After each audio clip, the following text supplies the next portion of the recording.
নমস্কার, পাপিয়ার হেসেলে সবাইকে স্বাগত। এখন ছাতুর শরবত বানাবো।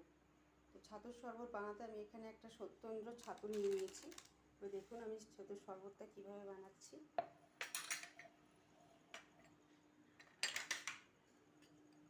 এখানে আমি 4 চামচ ছাতু নিয়ে নেব।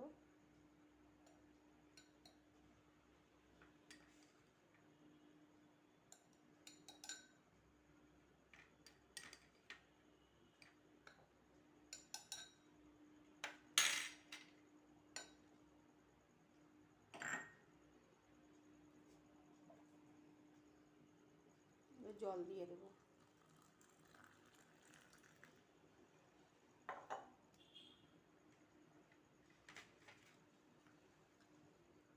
ছাতুটা একটু ঘেটে নেব, কেননা ছাতুটার তলায় জমে থাকবে।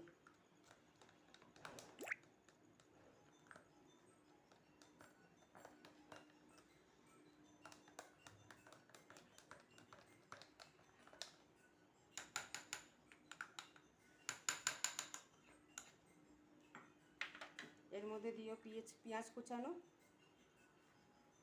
লঙ্কা কুচানো, বিট নুন, পাতিলেবুর রস আর একটু জল দেব।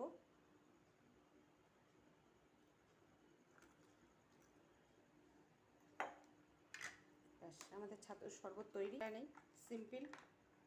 এটা খেলে সারা দিন আর কোনো কিছু খেতে লাগে না, পেটটা অনেকক্ষণ ভর্তি থাকে। ছাতুর শরবত তৈরি। আপনারা এইভাবে বানিয়ে খেতে পারেন, খুব ভালো লাগে খেতে।